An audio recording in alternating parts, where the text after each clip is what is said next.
Shalom.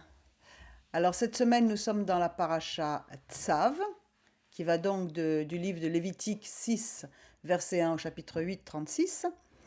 Et l'Haftara, c'est le prophète Jérémie 7, 21 et à 28 et Jérémie 9, 22 à 23.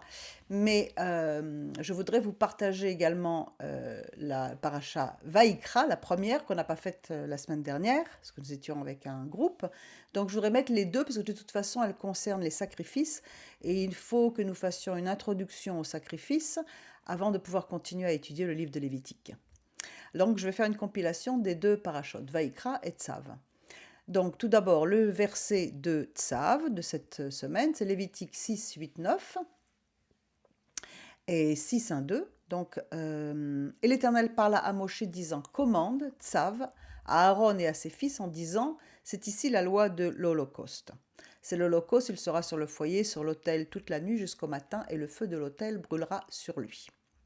Alors donc, maintenant, pour parler du livre de Lévitique, contrairement au livre précédent que nous avons commencé à étudier, donc surtout le livre d'Exode, qui relatait des fêtes et des événements, le livre de Lévitique contient principalement des commandements et des préceptes. Ce livre est appelé la Torah Kohanim, c'est-à-dire la Torah des prêtres. C'est le premier livre de la Torah qui était enseigné aux enfants dès l'âge de 5 ans dans les écoles religieuses. Le Midrash dans Lévitique Rabbah 7.3 le résume ainsi. Pourquoi devons-nous commencer à enseigner les enfants par le livre de Lévitique et non par celui de Genèse? Le Saint béni soit-il a dit, les enfants comme les sacrifices sont purs. Laissons donc ceux qui sont purs s'intéresser aux choses pures. Donc le livre de Lévitique se définit ainsi, un livre qui nous enseigne à être purs devant l'Éternel afin de pouvoir l'approcher. Alors nous avions vu dans la paracha qui terminait le livre de l'Exode que la présence divine était revenue sur le Mishkan et qu'elle allait gérer le fonctionnement du Mishkan et enseigner à l'homme comment approcher Dieu. Donc en permettant à l'homme de s'approcher de Dieu par le moyen des sacrifices, korbanot, ce sont les parachutes Vaïkra et Tzav qui nous l'enseignent, du livre de Lévitique, en interdisant l'accès du Mishkan, du tabernacle, aux hommes entachés d'impuretés diverses, ce sont les parachutes Shemini, Tazria, Metzora qui vont nous l'enseigner, en requérant un sacrifice d'expiation particulier le jour du grand pardon, le Yom Kippourim, et en interdisant l'offrande en dehors du Mishkan, on verra ça avec la paracha Acharemot. Ensuite, en étendant la sainteté aux 3 domaines de l'existence, à savoir la sainteté de l'homme avec la paracha Kdoshim, qui représente le cœur de la Torah, la sainteté des temps de Dieu avec la paracha Émor, et la sainteté du lieu avec celle de Béar. Alors que le livre de Genèse nous raconte l'œuvre de la création ainsi que l'appel d'Abraham, celui d'engendrer une semence qui représenterait l'Éternel en terre promise. Pour ça, je vous renvoie aux études de la Yeshiva l'Erlecha. Nous avons carrément 2 études et plus de 90 pages écrites sur le sujet.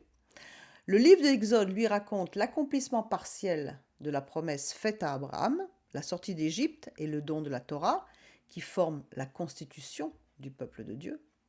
Le livre de Lévitique, quant à lui, enseigne aux fils d'Israël comment devenir ce peuple saint qui doit partir à la conquête de la terre promise.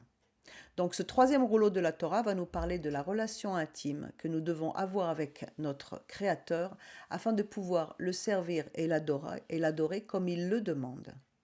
C'est un manuel de sanctification, le manuel du parfait talmide, étudiant, celui qui étudie la Torah, un talmide, un disciple, c'est un talmide, un étudiant, qui désire soumettre son cœur au tranchant de la parole de vie. Comme nous pouvons le lire dans Hébreux 4, 12, la parole de Dieu est vivante et opérante, plus pénétrante qu'aucune épée à 2 tranchants, atteignant jusqu'à la division de l'âme et l'esprit, des jointures et des moelles, et elle discerne les pensées et les intentions du cœur. Donc elle nous aide à faire le tri entre ce qui est de Dieu, ce qui ne l'est pas, car dans Hébreux 12, 14, il est dit « Poursuivez la paix avec tous et la sanctification », donc se mettre à part, sans laquelle nul ne verra le Seigneur. Donc pour commencer, on va faire une introduction au sacrifice, korbanot. Alors, quelle est vraiment la profonde raison d'être des korbanot? Korbanot, c'est sacrifice. Korban, c'est au singulier, korbanot au pluriel. Dieu a-t-il besoin de viande, de sang, d'un cadeau? De plus, Dieu est esprit, donc en quoi le sacrifice d'un animal ou d'un être de chair et de sang peut-il lui être d'une quelconque utilité? D'autre part, pourquoi choisir un moyen si rébarbatif à la sensibilité humaine? Pourquoi l'abattage d'animaux, de taureaux, boucs, pigeons, etc. Alors tout d'abord, il faut voir la définition du mot sacrifice, korban. Le mot sacrifice ne reflète pas du tout la portée de ce mot. En fait, un sacrifice dans la pensée païenne était principalement offert pour apaiser les dieux ou pour leur plaire. Mais ce n'est pas la même chose avec Dieu. Le mot korban vient de la racine kerev, kuf reshvet, qui signifie s'approcher, se rapprocher, avancer vers. De cette racine, par exemple, sont tirés les mots les parents proches, kruvim. En fait, il s'agit d'approcher Hachem de la bonne façon. C'est comme un roi. Il y a un protocole. De plus, on ne peut pas comparaître à vide devant l'Éternel, comme on peut lire, par exemple, entre autres, dans Exode 23:15, tu garderas la fête des pains et le vin, etc. Et on ne paraîtra pas vide devant ma face. On vient avec un présent. Ce rapprochement fait également allusion aux sphères inférieures et supérieures. C'est-à-dire que l'âme animale s'élève à la sanctification des sphères supérieures et les instincts bas, les instincts primaires sont transformés à la gloire du Créateur. L'animal qui était offert variait en fonction de la nature de ses instincts. Les instincts de violence, l'agressivité requéraient une offrande d'un taureau pour être pardonné. Ceux de la paresse ou des appétits sensuels, c'était un mouton. Donc il y avait différents degrés. Le culte des corbanotes opère en fait un rapprochement de l'homme et de son créateur parce que le péché crée une scission. On l'a vu dans les pages précédentes. Il y a une séparation, se coupe de la source. Alors que le korban réunit et amène la réconciliation. Tout comme Yeshua s'est offert pour notre réconciliation. On peut le lire dans Romains 5, 9, 10. Beaucoup plus tôt donc, ayant été maintenant justifiés par son sang, serons-nous sauvés de la colère par lui, car si étant ennemis nous avons été réconciliés avec Dieu par la mort de son Fils, beaucoup plus tôt, ayant été réconciliés, serons-nous sauvés par sa vie. Donc ce que l'on comprend déjà, c'est que le korban opère un rapprochement avec Hachem.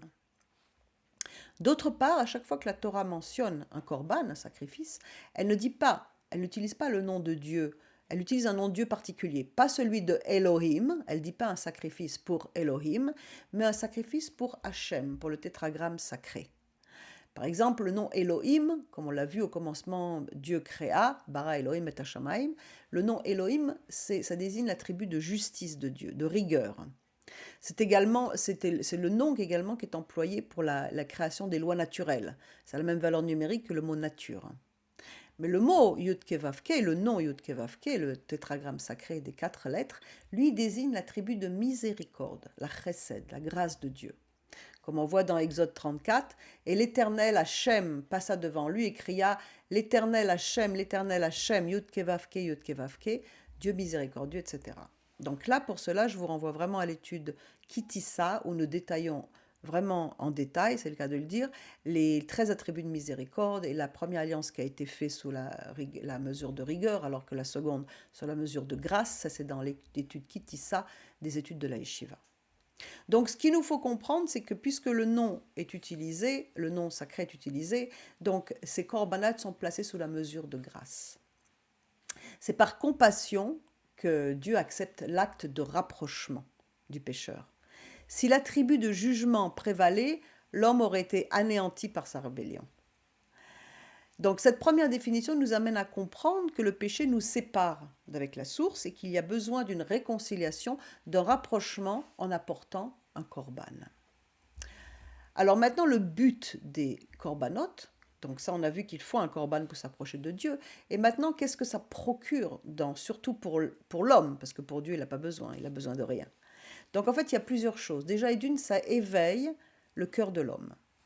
L'animal qui était offert en sacrifice subissait les 4 formes de peine de mort ordonnées par le Beddin, le tribunal, comme on peut voir dans différents versets. Par exemple, il était jeté à terre, ce qui correspond à la peine de lapidation.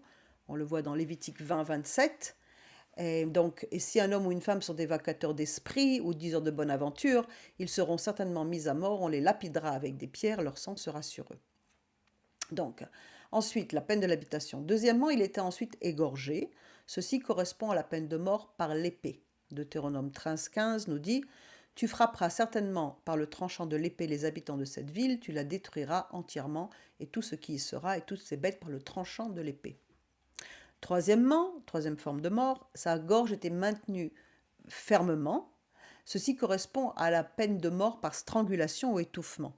On le voit par exemple dans Luc, quand les démons sortant de l'homme entraient dans les pourceaux et le troupeau se rua du haut de la côte dans le lac et fut étouffé. C'est une forme de mort. Et le quatrième, c'était l'animal qui était brûlé au feu. Ceci correspond à la mort par brûlure, qu'on peut voir dans Lévitique 21,9. Et si la fille d'un sacrificateur se profane en se prostituant, elle profane son père, elle sera brûlée au feu. Donc, en regardant l'animal subir toutes ces différentes étapes du châtiment qu'il aurait dû subir à sa place, le pécheur était pris de remords et désirait normalement changer de comportement. Donc c'était une sensibilisation. Ibn Ezra, donc Ezra Abraham, commentateur de la Bible au XIe siècle, XIIe siècle, nous dit que puisque les actes des hommes sont composés de 3 facteurs, à savoir la pensée, la parole et l'acte, la Torah a ordonné d'appuyer les mains sur la tête du sacrifice, ce qui correspond à l'acte, c'est le transfert de la faute. Elle a exigé la confession des péchés, ce qui correspond au facteur de la parole, puis la combustion des parties internes, comme on lit dans Lévitique, les 2 rognons, la graisse qui est au-dessus, ce qui est sur les reins, toutes les entrailles étaient offertes en sacrifice. Donc, et dans Lévitique, on voit qu'Aaron posait ses 2 mains sur la tête du bouc, ensuite il confessait les péchés, et ensuite il y avait la combustion des parties internes. Donc ça correspond à la pensée, la parole et l'acte. Ainsi, donc, en offrant son corban, l'homme se rendait compte qu'il méritait lui-même la mort, n'aurait été la gracieuse providence qui était prête à accepter le sacrifice, le corban, en lieu et place. Parce que bien entendu, ce que le Créateur veut, c'est la repentance. Il veut que tous les hommes se repentent. L'imposition des mains sur la tête de l'animal, c'était comme une identification, un transfert de la faute et une substitution. Le pécheur s'identifiait à l'animal, la faute passait sur l'animal qui se substituait au pécheur, l'animal mourait ensuite à la place du pécheur. Donc c'était une première chose. Deuxièmement, c'était également pour pourvoir aux besoins des Kohanim, des prêtres. Les prêtres ne travaillant pas avaient besoin d'un salaire et donc leur service devait être pris en charge par le peuple afin qu'il y ait une unité, une fraternité. Ça imposait également une amende aux pécheurs, parce que les sacrifices coûtaient cher. Donc un corban qui ne vaut rien n'a pas de valeur, ni aux yeux de la personne, ni aux yeux de Dieu. C'est donc avec tout son cœur, tout son bien, toute son âme que l'on doit servir l'Éternel. Et ensuite, ça nous poussait à méditer sur les raisons du péché. Le long processus de l'offrande du corban permettait une repentance sincère de la part du pécheur. 3 parties de l'animal devaient être brûlées, la graisse, les reins et le lobe du foie. Ces 3 organes sont le siège des péchés de notre chair. La graisse endort et conduit à la rébellion. Les reins sont le siège des émotions et des décisions. Le foie à l'origine de l'amertume et de la colère. Et bien entendu, dans la parole, le Seigneur nous met en garde contre les excès de notre chair. Quand on s'engraisse, Luc 21, 34, et prenez garde à vous-même de peur que vos cœurs ne soient appesantis par la gourmandise et l'ivrognerie et par les soucis de la vie, et que ce jour ne vous surprenne inopinément. Nous sommes appelés à ceindre nos reins de la vérité et de fuir l'amertume. Dans Hébreux 12, 15, il nous dit « Veillez à ce que nul ne se prive de la grâce de Dieu ». À ce qu'aucune racine d'amertume poussant des rejetons ne produise du trouble et que plusieurs n'en soient infectés. Donc ne pas offrir son foie en corban, s'accrocher à nos colères et ressentiments équivaut à se priver de la grâce de Dieu. Et ensuite, le dernier point, c'était écarter les hommes de l'idolâtrie. Les peuples à l'époque adoraient des démons sous la forme de boucs, taureaux, vaches, etc. Donc signalons encore les miracles qui étaient rapportés dans le Midrash, qui intervenaient lors de la combustion des sacrifices, surtout à l'époque du premier temple, pas du second. Le feu du ciel descendait sur l'autel à l'époque de Moshe, et ces braises restèrent incandescentes durant toute l'existence du Mishkan jusqu'à ce que le roi Salomon construise le temple. Ensuite, une nouvelle flamme descendit du ciel, elle persista jusqu'à la destruction de l'autel par le roi Ménaché. Tout ça, c'est le Midrash qui nous raconte aussi les sources juives. Lorsque ce feu descendait, 5 miracles se produisaient. La flamme prenait la forme d'un lion sur l'autel. Elle brillait intensément. Le feu était palpable. Le feu consumait tous les objets solides et liquides. Et la flamme brûlait sans produire de fumée. Donc, quelle est la raison pour laquelle il doit toujours y avoir du feu sur l'autel et pourquoi devons-nous le faire flamber, les prêtres devaient-ils le faire flamber chaque matin? Et pourquoi est-ce que c'était le prêtre, le Cohen, qui était chargé de faire ce feu? Alors je vais vous partager un passage du Zohar, dans Tzav 23, 24 et 25. Donc ce sera en lieu de la minute du Zohar qu'on fait chaque semaine. Donc ce passage du Zohar associe le feu au jugement. Le feu, partout où il brûle, représente le jugement. Le Cohen, le prêtre, lui, fait partie du côté droit, c'est-à-dire de la miséricorde, le côté droit de l'arbre de vie, la chesed, la miséricorde. Elle est très éloignée du côté gauche qui représente, elle, le jugement. Le feu est lié à la colère. La colère monte vite, le feu monte vite. Un prêtre n'est jamais impliqué dans un jugement sévère. Au contraire, il est là pour faire expiation. Pourtant ici, il est écrit que c'est le prêtre lui-même qui devait exécuter ce jugement, c'est-à-dire ce feu dévorant, et il est écrit « le peuple allumera sur lui ». Donc, la réponse, pour quelle raison? Donc, la réponse est qu'une personne qui pêche devant son Créateur, embrase, c'est comme si elle embrasait son propre corps, ses propres os et membres avec le feu de son mauvais penchant, de son vieil homme, de sa nature charnelle. Ce mauvais penchant est enraciné dans l'esprit impur, qui habite une personne qui pêche. Elle est motivée par cet esprit impur. Par exemple, selon les sages, se laisser aller à la colère de façon régulière est comparable à une idolâtrie. Une personne d'un tempérament coléreux, furieux, est consumée par sa colère brûlante au point de perdre le contact avec la réalité, de faire des choses qu'elle regrettera. Cet esprit impur, qu'il s'agisse donc du pécheur lui-même ou de la source spirituelle dont il est issu, ne se consume pas ou ne s'efface que dans les flammes de l'autel. Les flammes brûlent l'esprit impur et toutes les sortes de mal dans le monde, parce que c'est un feu qui consume le feu. C'est un feu saint qui consume le feu impur. Lorsqu'il s'occupe donc de l'autel, le prêtre, qui vient donc du côté de la miséricorde, doit avoir à l'esprit de préparer un feu qui va consumer toutes les sortes de mal dans le monde. Le feu supérieur dévore le feu inférieur, le feu impur. Le feu de l'autel consume l'autre feu.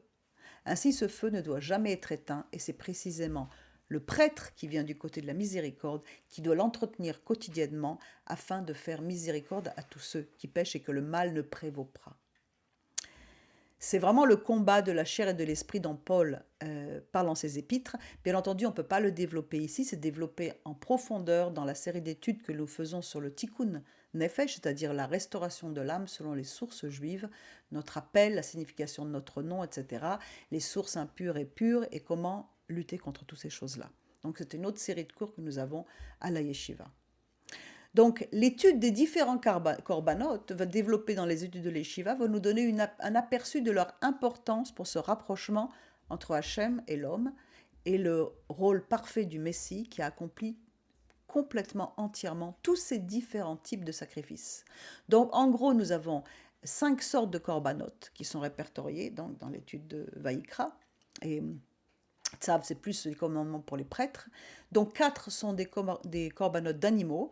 Le Ola, l'offrande élevée, l'offrande de grains, mincha, l'offrande de paix, shlamim, l'offrande expiatoire, khatat, et l'offrande pour le délit, hacham. Toutes ces offrandes sont classées en 2 groupes dans la paracha, les offrandes volontaires et les offrandes obligatoires. Je ne vais pas les développer ici, ce sont toute la série d'études qu'il y a dans la yeshiva également. Je veux par contre repasser sur un autre point qui était celui de l'interdiction du sang et de la graisse. Lévitique 3.17 nous dit « C'est un statut perpétuel en vos générations, dans toutes vos habitations, vous ne mangerez aucune graisse ni aucun sang. » Alors le rabbin Hirsch, Shimshon Samson Raphaël Hirsch, donc 19e siècle, nous disait que le sang et la graisse sont les 2 pôles de l'organisme animal. Le sang contient l'élément vital, de l'âme, et la graisse constitue le prototype de son existence physique. Donc ces deux éléments devaient être offerts sur l'autel. Le Rambam, Maïmonide, donc du XIIe siècle, donc un grand homme de loi et philosophe, le penseur le plus éminent du judaïsme médiéval, justement, nous dit que dans son livre Le Guide des égarés, au chapitre 3, 48, il nous dit que les graisses des entrailles sont trop nourrissantes, nuisent à la digestion et produisent du sang froid et épais. C'est un médecin en plus. Hein. Il faut savoir, et passe au niveau spirituel, que les Sabiens, c'est donc un peuple idolâtre, considéraient le sang comme une chose très impure, et malgré cela ils le mangeaient parce qu'ils croyaient que c'était la nourriture des démons, et que si quelqu'un en mangeait, il fraternisait par là avec ces malins esprits qui venaient auprès de lui et lui faisaient connaître l'avenir, comme se l'imagine le vulgaire à l'égard des démons. Il y avait cependant des gens à qui il apparaissait dur de manger du sang, car c'est une chose qui répugne à la nature humaine. Ceux-là donc, ayant égorgé un animal, en recueillaient le sang dans un vase ou dans une fosse, et en mangeaient la chair donc, de cet animal auprès du sang. Ils s'imaginaient en faisant cela que les démons mangeaient ce sang, qui était leur nourriture, pendant qu'eux-mêmes mangeaient la chair, et par cela, ils fraternisaient, il y avait une fraternisation qui était effectuée, puisqu'ils mangeaient tous à la même table et dans la même réunion. Selon leur opinion, les démons devaient alors leur apparaître dans un songe, leur faire connaître des choses cachées et leur rendre des services. Car en mangeant, je saute quelques passages, car en mangeant de ce dernier, on était conduit à une sorte d'idolâtrie qui est le culte des démons. Cependant, la Torah déclara pur le sang et en fit un moyen de purification pour celui qui en subirait le contact. Exode 29-21, je continue toujours à lire du même texte. Et tu prendras du sang qui sera sur l'autel et de l'huile d'onction et tu en feras l'aspersion sur Aaron et ses vêtements, sur ses fils et sur les vêtements de ses fils. Il sera saint, lui et ses vêtements, et les fils et les vêtements de ses fils avec lui. Elle ordonna d'en faire l'aspersion sur l'autel et fit consister toute la cérémonie à l'y répandre et non à le rassembler. Le contraire. Lévitique 17-11, car l'âme de la chair est dans le sang, et moi je vous l'ai donné sur l'autel pour faire propitiation pour vos âmes, car c'est le sang qui fait propitiation pour l'âme. On le répandait, comme c'est dit dans Lévitique 18, et il mettra du sang sur les cornes de l'autel qui est devant l'Éternel. Ensuite, tu offriras tes holocaustes, et ailleurs il est écrit, tu offriras tes holocaustes, la chair et le sang sur l'autel de l'Éternel, et le sang des sacrifices sera versé sur l'autel de l'Éternel, et tu en mangeras la chair. Enfin, on ordonna même de répandre le sang de tout animal qu'on égorgeait, sans que ce fût un sacrifice, comme il est dit dans Deutéronome 12-16, seulement vous ne mangerez pas le sang, tu le verseras sur la terre. Ensuite, on défendit de s'assembler autour du sang et d'y manger, comme il est dit dans Lévitique 19-26, vous ne mangerez rien avec ou sur, d'ailleurs sur à côté dans le texte original, sur le sang. Vous ne pratiquerez ni enchantement ni pronostic. C'est ainsi, termine donc ce texte, qu'on atteignait complètement le but de rompre la fraternité entre ceux qui étaient réellement possédés et leurs démons. Et c'est un texte, c'est une idée que l'on retrouve dans la Brit Hadasha. 1 Corinthiens 10, 20, 23 nous dit « Non, mais que les choses que les nations sacrifient, comme les Sabéens, elles le sacrifient à des démons et non pas à Dieu. Or, je ne veux pas que vous soyez en communion avec des démons. Vous ne pouvez boire la coupe du Seigneur et la coupe des démons. Vous ne pouvez participer à la table du Seigneur et à la table des démons. Provoquons-nous le Seigneur à la jalousie? Sommes-nous plus forts que lui? Toutes choses sont permises, mais toutes choses ne sont pas avantageuses. Toutes choses sont permises, mais toutes choses n'édifient pas. La graisse assoupit et endort le corps, et le sang échauffe les passions. D'autre part, la parole nous dit « Dis-moi ce que tu manges, je te dirai qui tu es ». D'autre part, la parole nous dit que dans le sang est l'âme de la créature. Et Dieu nous a donné autorité sur le corps de l'animal, pas sur son âme. La Bible Shoraki traduit ainsi « La chair avec son être en son sang, avec en son être son sang, vous ne la mangerez pas. » D'ailleurs, la peine la plus dure était réservée à ceux qui consommaient le sang, la peine de karet. Il y a là un mystère. Cette loi, c'est une chok, encore une loi qui est difficile à comprendre, sauf à un certain niveau d'interprétation, au niveau sod, comme celle de la vache rouge, les mélanges interdits. On touche au monde spirituel et les pratiques sataniques ont toujours utilisé le sang et la chair humaine comme moyen de transfert occulte des démons. Ce commandement d'interdiction du sang va être repris par la suite par les apôtres lors de leur recommandation avec les nations qui venaient rejoindre la maison d'Israël. Actes 15, 19, 20. C'est pourquoi moi je suis d'avis de ne pas inquiéter ceux des nations qui se tournent vers Dieu, mais de leur écrire qu'ils s'abstiennent des souillures des idoles, idolâtrie, la fornication, les relations interdites, et ce qui est étouffé et du sang. En fait, c'est deux choses qui n'en sont qu'une, parce que ça concerne la cacheroute. Ces trois interdits sont liés ensemble. Qui consomme du sang va être attiré par l'idolâtrie, puis par l'impureté et vice-versa, puisque la prostitution spirituelle engendre la prostitution physique. On retrouve ces trois choses dans Apocalypse 2:20 avec Jézabel. Voici, moi j'ai contre toi que tu laisses faire la femme Jézabel qui se dit prophétesse, et elle enseigne et égare mes esclaves en les entraînant à commettre la fornication, à manger des choses sacrifiées aux idoles. Encore une fois, les trois choses. Yeshua va dire que sa chair et son sang sont un breuvage et une véritable aliment, mais il va dire plus loin dans Jean 6, 63, c'est l'esprit qui vivifie, la chair ne profite de rien, les paroles que moi je vous ai dites sont esprit et sont vie. Donc il y a une transformation qui s'opère. Cette loi, cette roque, nous interdisons de consommer du sang, prend alors toute sa signification spirituelle, car il est question de purifier nos esprits, nos âmes de toute idolâtrie, impureté sexuelle et occultisme qui plongent leurs racines dans les ténèbres des transgressions faites consciemment ou pas d'ailleurs. C'est grâce à sa sainteté divine, en qui le prince de ce monde n'a rien, que nous pouvons recevoir le pardon pour tous les types de péchés et être délivrés de toute emprise, de ce Yetzer hara, de ce mauvais penchant. Si on reprend les commandements qui sont adressés aux gentils, aux nations venus rejoindre la maison d'Israël ou qui reviennent à la maison d'Israël, comme nous le développons dans les études, on voit dans Acte 15 la souillure des idoles, ça correspond complètement au chapitre de Lévitique 17, 1 à 9. Le premier commandement, comment sacrifier à l'Éternel et non plus aux démons. Qui étaient concernés? La maison d'Israël et les nations. Ce commandement est repris par les apôtres. Acte 15, interdiction du sang de ce qui est étouffé. C'est Lévitique 17, 10, 16. C'est le second commandement, manger selon les règles de la cacheroute et s'éloigner de l'impureté rituelle de la mort. Qui était concerné dans Actes? La maison d'Israël et les nations. Ce commandement est repris par les apôtres. Le troisième, Acte 15, la fornication, c'est tout le chapitre de Lévitique 18. Fait partie d'ailleurs de la paracha Kedoshim. Le troisième commandement, c'est la pureté sexuelle. Qui était concerné? Israël et les nations. Ce commandement est repris par les apôtres. Et quelle va être la suite des recommandations des apôtres? Les nations, les gentils, ceux qui reviennent à la maison d'Israël, ceux qui rejoignent la maison d'Israël, iraient petit à petit apprendre le reste de la Torah à la synagogue, là où on enseignait la Torah. Et la suite des recommandations des apôtres précise, dans Acte 15 toujours, car Moshe, Moïse, qui représente la Torah bien entendu, dès les générations anciennes, a dans chaque ville ce qui le prêche, étant lu dans les synagogues chaque Shabbat. Il n'y avait pas de Nouveau Testament, il n'y avait pas de livre, il n'y avait que des rouleaux de la Torah qui étaient ouverts à la synagogue le Shabbat matin, et tout le monde venait apprendre les recommandations de la parole de Dieu. Donc il était évident pour les apôtres que les nations avaient également reçu le droit de devenir des talmidim, des disciples, des étudiants de la Torah et de se convertir dans le Messie Yeshua. Donc les 4, qui sont en fait 3 recommandations, sont le départ de la sanctification. Comment servir, manger, se comporter et sexuellement comme des kedoshim, des saints, pour servir le Dieu 3 fois saint.